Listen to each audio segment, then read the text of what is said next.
When you are creating content for Google, YouTube, whether that's written, whether it's video, focus on your audience first and foremost, their intent. Whether it's title and description or keywords, they really do matter, but what matters most is that they actually appear in your video, that this video is actually about what you say it's about. Do the work, connect all the pieces together, do the 5 things, plus all the other things you need to do, and then just connect them together. And if you do that, I can't guarantee anybody's success, but it feels like you're gonna be more successful at drawing the attention that you need.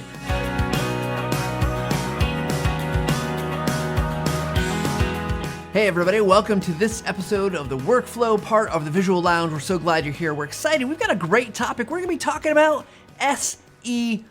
And if those 3 letters don't mean anything when they're pushed together like that for you, we'll explain it to you in just a minute. Before we get to that though, one thing I want to talk about is the video workflow episodes. We're going to take a quick break for a couple weeks.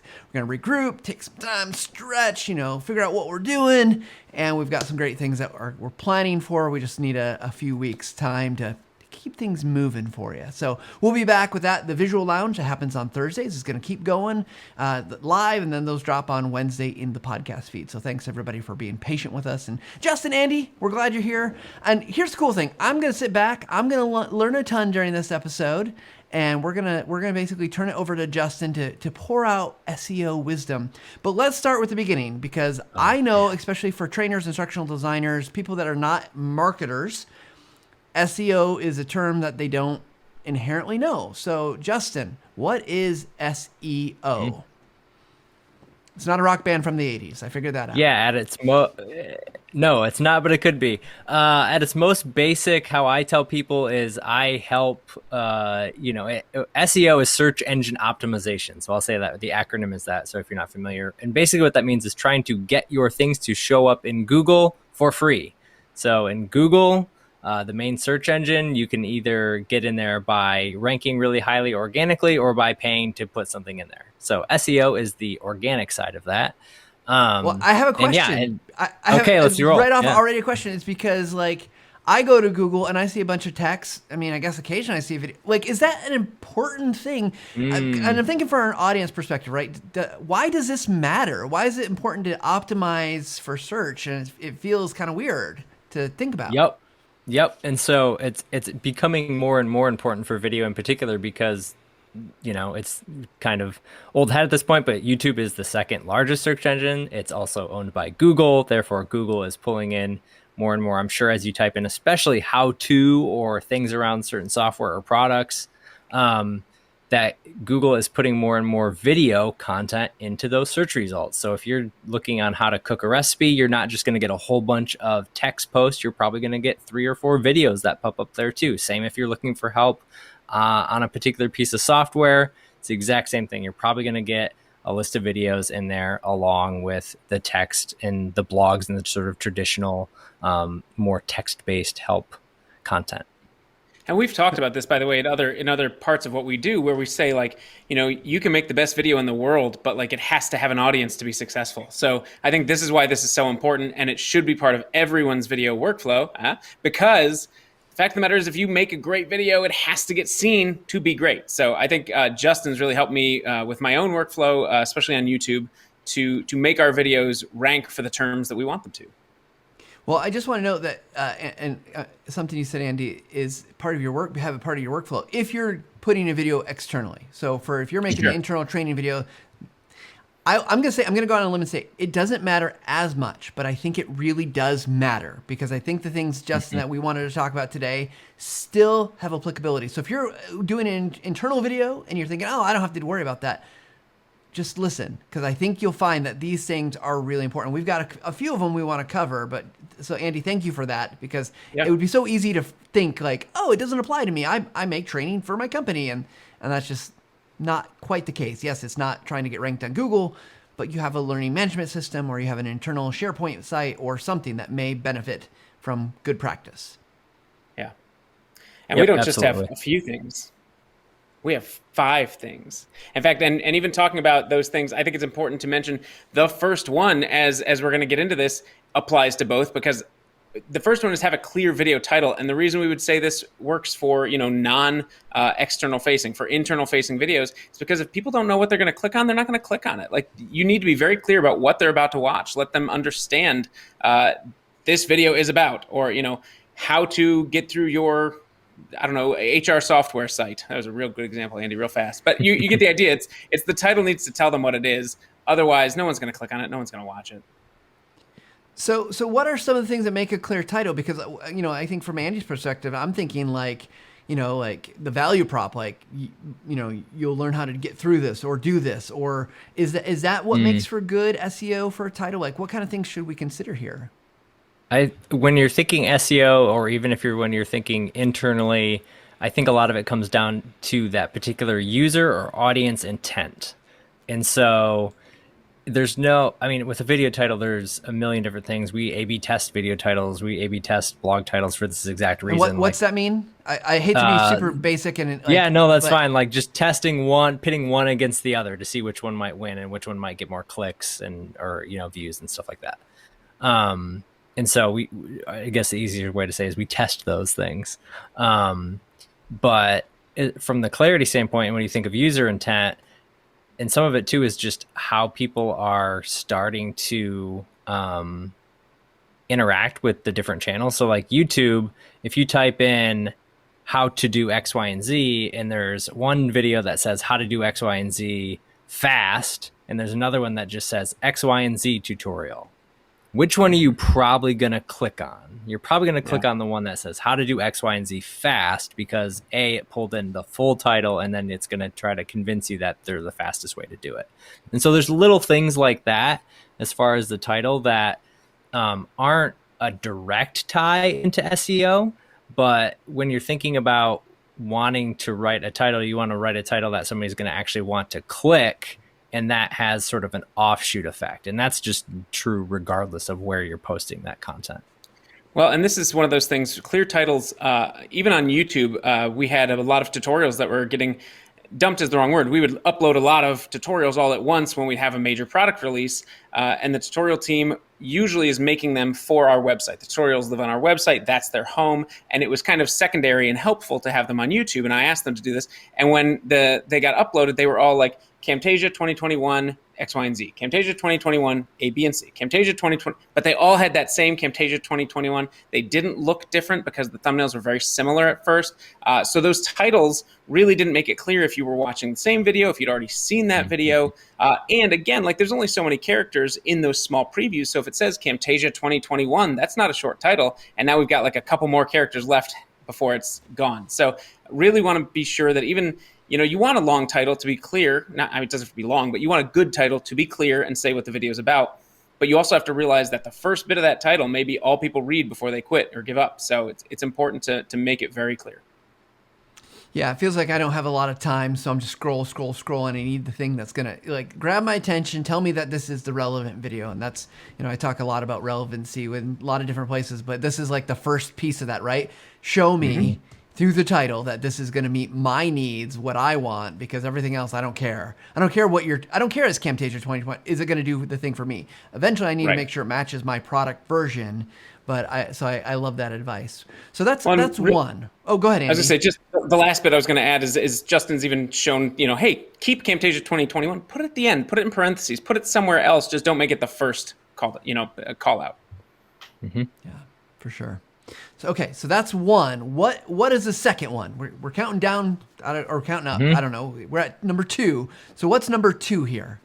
Yeah, number 2 is writing a detailed description. And this is especially true on YouTube, but it's true of a lot of different hosting platforms, whether you're using Wistia or, who knows, Vimeo, whatever you're using to host. It's good to have a clear description. From the SEO side, it's good for a couple different reasons. The main one is you're allowing the search engine, whether search engine or Google's, to understand a little bit more about what the video is about, and as well as the user.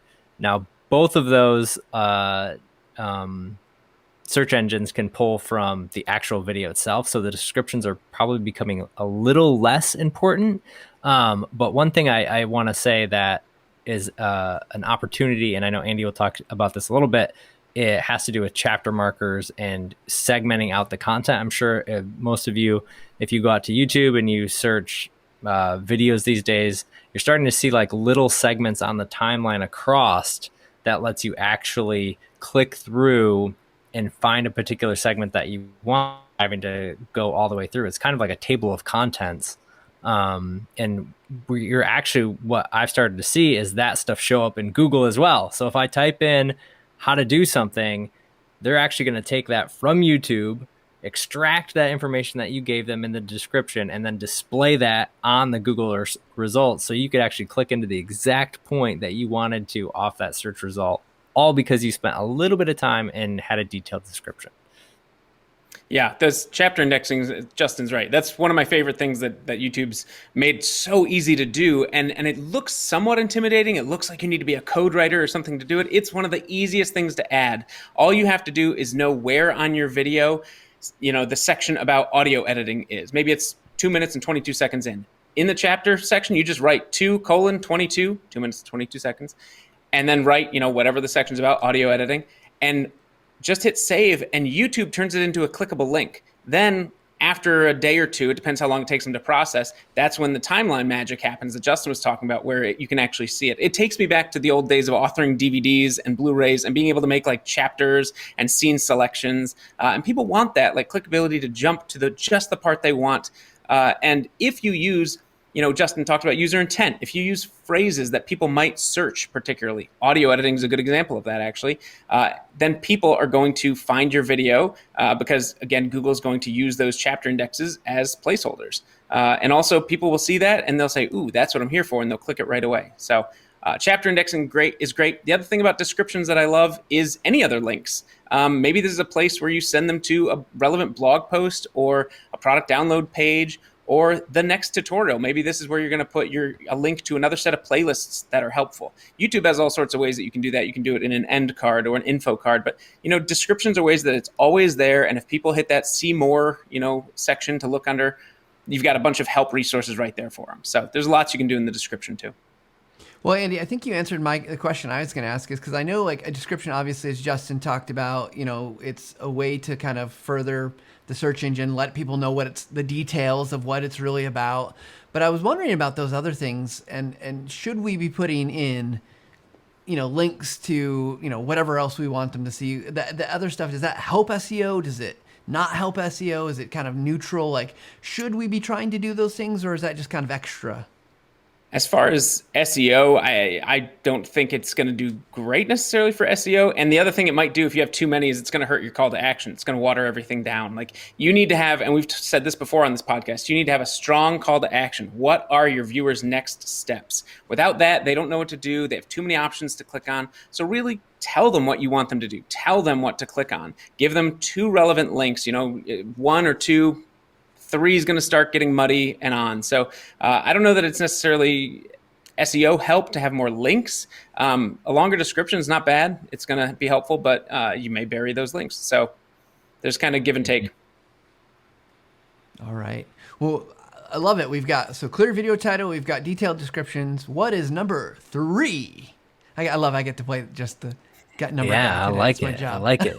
Yeah. So number 3 is conduct keyword research, which might sound super intimidating or like, I don't know, don't you need special tools for that type of thing?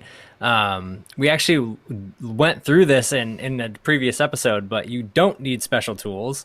One of my favorite tools to use is Google itself. So whatever the term or the video you might be looking to create, one of my favorite things is, I kind of just call it like playing the detective. So you type in your thing into Google and you just investigate what shows up on that search engine results page. The SERP is what they call it, SERP. So you look through, and so if you type something in and there's no videos in the search result, probably a good right off the bat, okay, probably spend time creating a video for this because Google isn't displaying any videos in this SERP right now.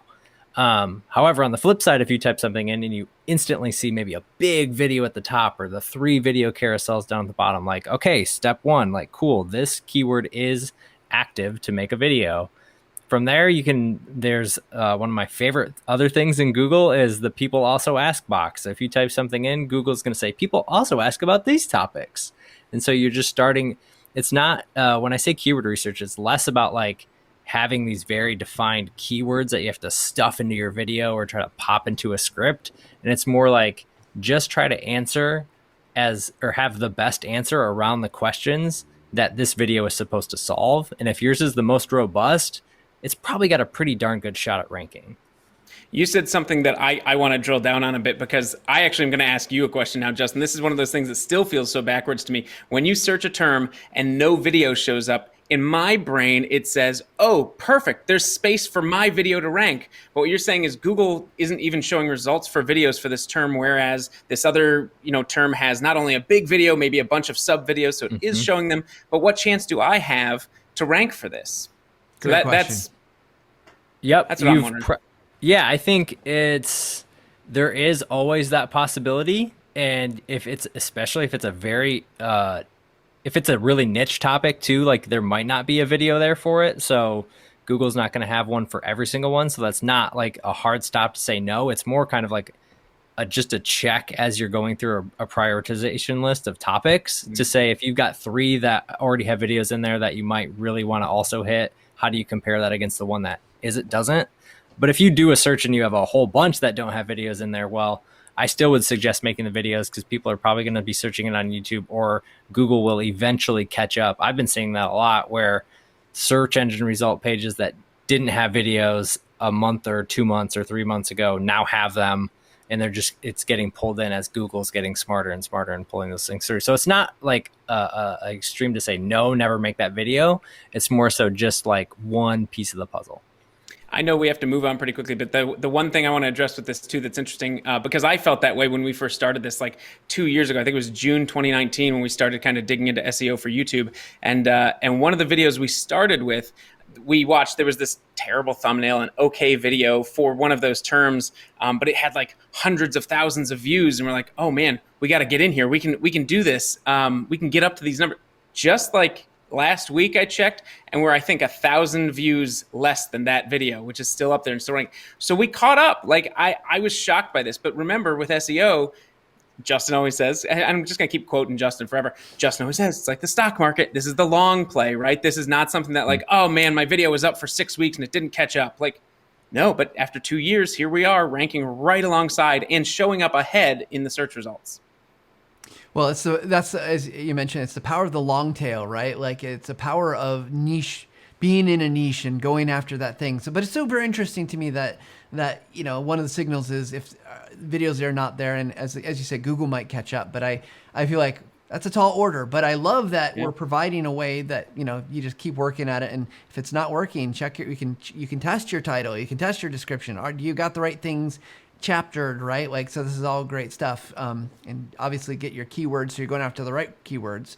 So number 4 though is tagging your video. And I'm not like, that seems like maybe a YouTube specific thing. What do we mean by tagging your video? Yeah, I think this is actually one where I was gonna take it out, but it's still kind of a popular thing that people think about. And I know for a while there it's sort of like classic SEO, where like if I just shove all my tags in there, then I'll rank. And so I wanted to bring this up more to just have a conversation around like their actual importance in the SEO side, because I don't think they're all that important anymore in terms of the grand scheme. Like I think all of the other things that we're sort of talking about matter more. It's not that they are going to hurt you necessarily, and Andy can probably talk about this as an actual like YouTube practitioner, but it's not as easy as just saying, oh, I want to rank for screen recording, so I want to put screen recording tag in, enter. Yeah, I need to go in actually and delete our default tags because we have default tags. So when you upload a video, it gets these 10 tags added no matter what every time. It's things like TechSmith, Camtasia, Snagit. But right there is our mistake. And I'm just being real honest, because we've got 3, we've got a company name and 2 pieces of software. And now what is your video about? Well, YouTube thinks your video is about TechSmith and Snagit and Camtasia, and that's not true. So if my video is about audio editing, then I should have editing audio, audio editing, ways to edit audio, how to edit audio, audio, editing, editing audio in Camtasia. Like all of the audio and editing phrases, you can even spell them wrong. EIDT for edit. Like mix it up because people are going to type it wrong. Again, like Justin said, these may not be the highest value SEO markers.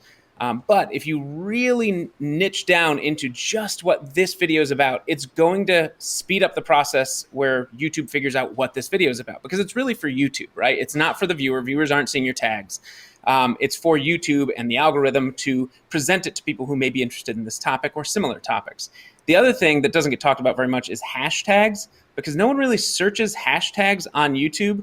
So why does it matter? If you go to YouTube and watch any video that has hashtags on it, right under the title, actually, I think it's right a title sandwich between the video itself and the title, you'll see maybe up to 3 hashtags that are clickable.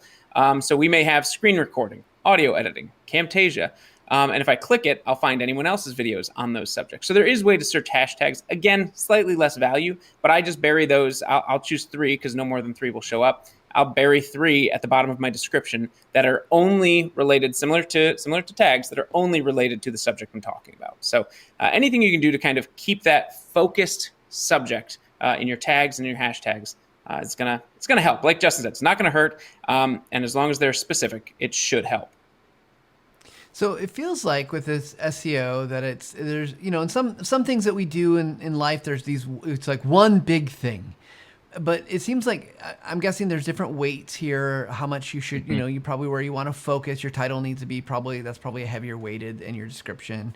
But it feels like you have to do all these things and they're all going to make a little bit of a difference. But when you do all of them together, that's where the impact comes. Is that an accurate assessment on my part?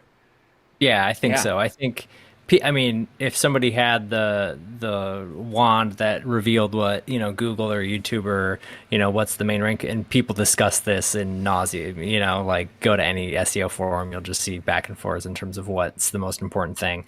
Google notoriously has over 200 ranking factors alone in terms of what makes something rank and into their algorithm. And it's these little 5, and then obviously everything way beyond that too. But yeah, it's definitely a sum of the parts situation versus like, oh, if I just do X, Y, and Z, this will rank. Wow. Yeah. Andy, you got one other thing? Because there's another thing. We'll move on quickly. I just want to say that the other thing, now that we've gone through video title and description and keyword research, the other thing to think of is using that keyword in your title and in your description early on. So you were just saying, it's all these things, and that made me think, oh yeah, by the way, it actually is all these things. Combine your keywords into your title and into your description so that they're readily available for YouTube. Yeah, I love that these things are all tying together. And, at some point we'll get through number 5, but I feel like there's probably a conversation someplace along the line of like, oh gosh, I did all this work, I made all this stuff, and now I've got to do more stuff. Oh, video is so hard. But I think what I'm hearing from your comment, Andy, is that, but you should probably have all this. Like, you have a lot of this stuff, right? Like, you've thought through your audience, you thought through the intent, you thought through the objective, you thought through all these pieces, and now you're just kind of bringing it to a little bit slightly tweaked medium for the robots to consume, if you will. Yeah. I bet if you go back to our episodes on script writing and planning and everything, you'll hear Justin talk about SEO and keyword research back then, because that's where it really should come in, is early when you're planning, and now you can apply those things. Yeah, I was going to say the best time to do all this is actually before it goes to YouTube. It's to have all this stuff planned out, so you already know your title, you already know your tags, you already know what keyword you're creating the video around, and how you want to set those things up. Awesome. So we are at number 5, which is add captions, which I get this. I think I understand this one, because let me guess. YouTube and Google are reading your captions. Ta-da! Yep. So they can. They absolutely can read your captions. Eerily enough, I'm pretty sure YouTube can read what's going on in your videos, even if you didn't put an SRT file in there. So Google, they just generate captions for you. Yeah, they have they have the technology. So yeah, they're getting smarter and smarter. Captions are great for multiple reasons with SEO. I'll highlight a few of the reasons why I think they're great for SEO, and then Andy, Matt, feel free if you guys have any thoughts on that too. The main one is because of what you said, where Google can read those, but also there's this ability to take your captions that you have made and use them in your descriptions and use them in other pieces, whether you want to also create a little piece of content, a help file that goes with it. There's all sorts of things your captions can do for you after the fact.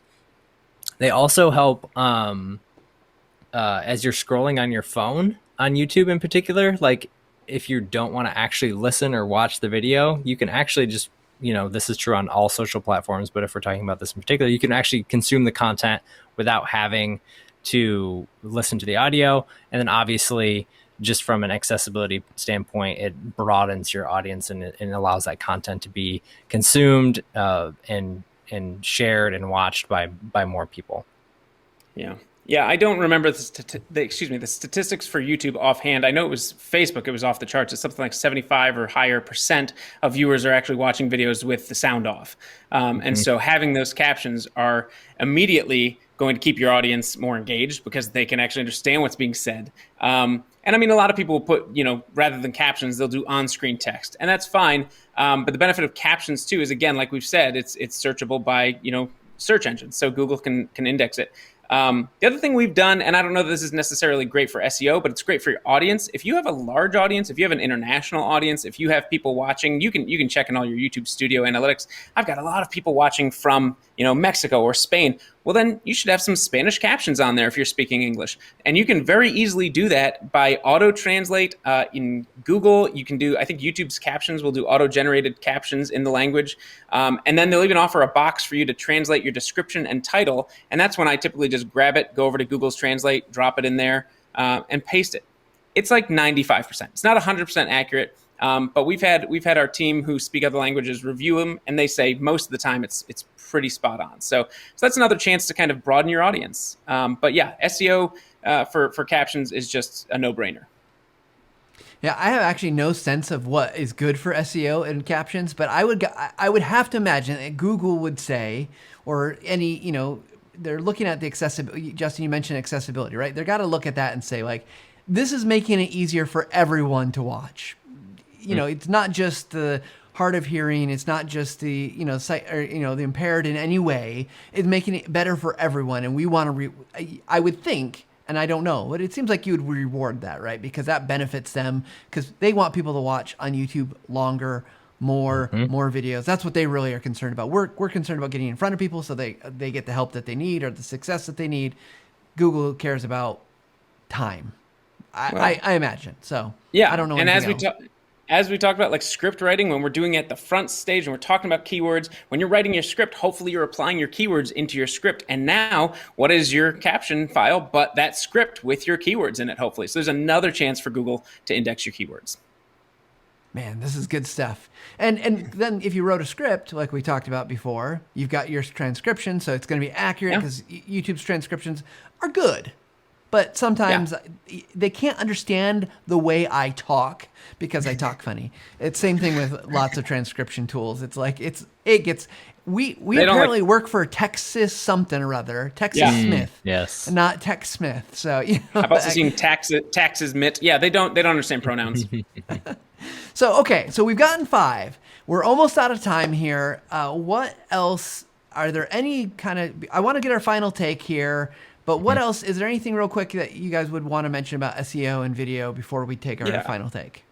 Yeah, there's one thing that we've talked about: video title. We've talked about description. We've talked about script, therefore your captions. One thing I use TubeBuddy currently for kind of amplifying the SEO reach. One thing I like about TubeBuddy is it shows like, hey, not only use your keyword, but use it in the first 200 characters of your description. Use it in the first 60 characters of your title. Like they're kind of emphasizing like really put it at that front end of your title and description. So whether or not this is a perfect, method, I mean, honestly, if everyone uses TubeBuddy and everyone figures this out and uses it, I don't know how effective it'll be after a while, but right now it's working. So I would say front load those keywords. And I think that's just another opportunity to get seen. And really tools like vidIQ, TubeBuddy. I know there are more, they have free versions and they have paid versions, and you can get in there and really start to, do the basic work to juice up your videos. And Last thing I'd add is, even though it's not SEO related, once you get views in front of your video, that thumbnail better look good, because otherwise someone's not going to want to click it. So we have a whole, I think we've talked about thumbnails plenty before, but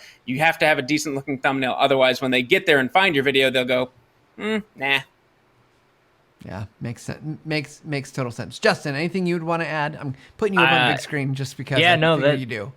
That's good. No, I was literally going to go with thumbnails. I think thumbnails, they tie right in with number one. It could have been easily one of the top 5 things as far as SEO. And again, it's not that by you putting the title that then Google or YouTube can read what you put in your thumbnail.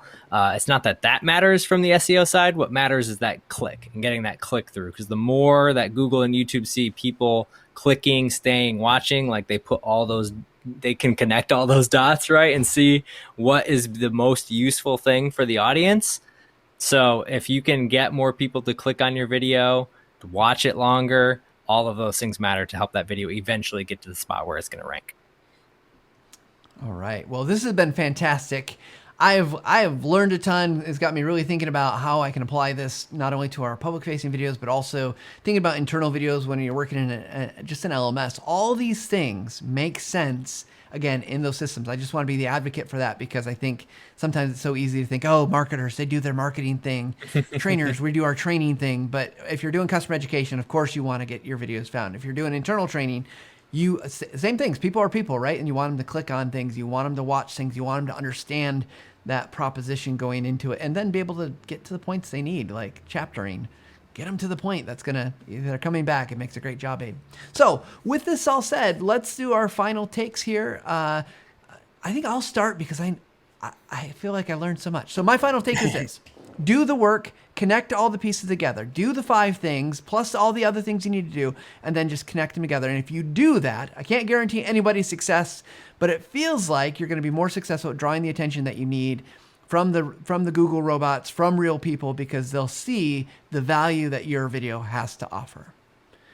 Andy, you want to go next? Sure. I think all of these things, right, whether it's title and description or keywords, they really do matter, but what matters most is that they actually appear in your video, that this video is actually about what you say it's about. That's going to then increase your watch time, because people show up and they're getting the information they want. So do your keyword research, write your script based on the keyword research, upload it with a title and description based on that keyword, all these things based on, as Justin said, your research. So do that thoroughly, and you should set yourself up for success. Awesome. All right, Justin, final take. When you are creating content for Google, YouTube, whether that's written, whether it's a video, focus on your audience first and foremost. Their intent, what they're looking for, how you can help solve their problems, and then worry about all the nitty-gritty stuff after. If you can solve people's problems and you can create content that helps them, your video is well set up to rank. So I think focus on the user first and Google and YouTube second. Well said. Fantastic stuff. Thank you, everybody, for listening to this episode of the Visual Lounge, our video workflow. We'll be back in a couple weeks with the video workflow. But in the meantime, if you like what you're hearing, go listen to the other part of the Visual Lounge. Go check out some of our videos on YouTube. You can see our titles, our descriptions. You can see a whole bunch of stuff. Maybe get inspired. And, like, subscribe, do all that great stuff, too, because it helps us to make better shows. Thanks, everybody, and we'll see you guys next time.